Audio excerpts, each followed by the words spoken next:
Hello, my name is Marcus, and I am learning Rust by going through the Project Euler problems. Today we're working on problem number 14. Let's go. And so problem 14, we are trying to find the longest Collatz sequence. And they give us a definition of the sequence. If giving a starting number, the next number in the sequence, if it's even, we divide by 2. If it's odd, we times it by 3 and add 1. So they give us an example sequence. So starting at 13, so 13 is odd, we times it by 3 to get 39.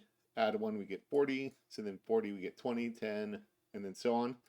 And so this sequence gives us 10 terms. And what they want us to do is find the longest sequence for this chain. So for under 1 million, which number produces the longest chain? So let's dive in. I've already stubbed out the problem. And so here we are. So what we want to do, first thing we do, let's just write a test because they give us an example sequence. So we know, let's just call this get chain. We're going to test get chain. And this one we will, we want to test if we're given, oh, I can't type. Get chain 13, we should get 10. So starting number 13 should give us 10. So now we should have a function, get chain, that's going to take a number, and let's return a number. So this will be our number, and we'll return the chain length. And so let's count the chain. So this will be, so for this one, let's start at 1. Because see, this number 13 is in our chain. So we'll start at 1, and then the next number will loop, and then the next number will just change the number to num. We'll use the match function. So the match function is kind of nice. It allows us to assign this number based on a set of properties. So this one will check the num modulo 2, and if that is even, so it equals 0, then we'll return the number divided by 2. Else it's odd, then we'll return 3 times the number plus 1. So that will give us the next number, and then we want to keep looping until it equals 1. If it equals 1, we break. We want to add to our count here, so we just added a new number on our length, and then we will return the length. Oops, nope. We return the length. That'll get us into a bad loop. All right, I think that will all work. Let's run our test. No.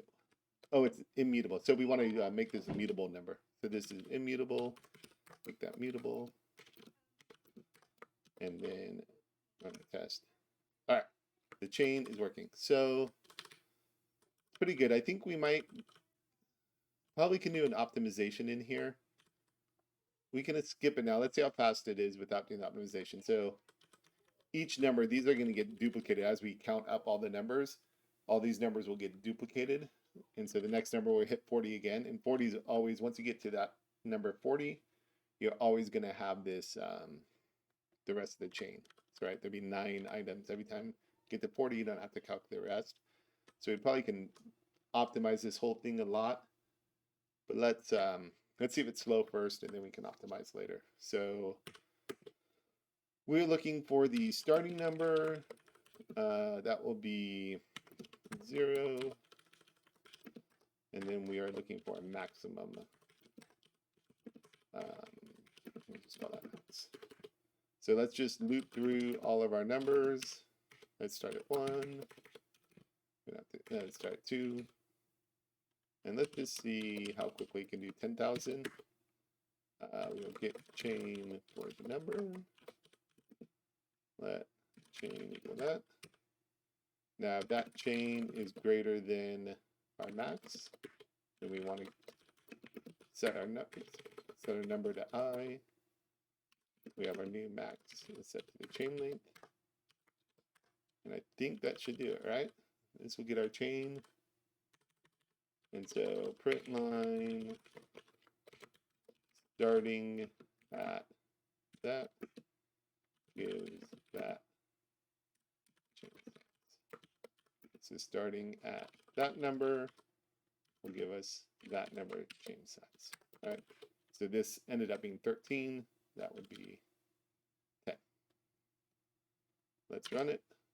All right. So number 6171 will give us a chain size of 262. So it's pretty quick. Let's see. 100,000. It's still quick. Oh yeah, this is plenty fast. So that number will give us that chain size. And so I'll go up to say 900,000. There might be a larger one, but oh, we get an overflow. That's fine. We have room to grow. We can change these to 64s. Wasn't sure if we didn't get that big, but there you go. So even the first 900,000, we get pretty large. So you can change that up to 1 million, see if you get a larger chain size. But it looks like we didn't have to do that optimization anyway. So sometimes it's easier to just try it out first and see how it works before doing some optimizing.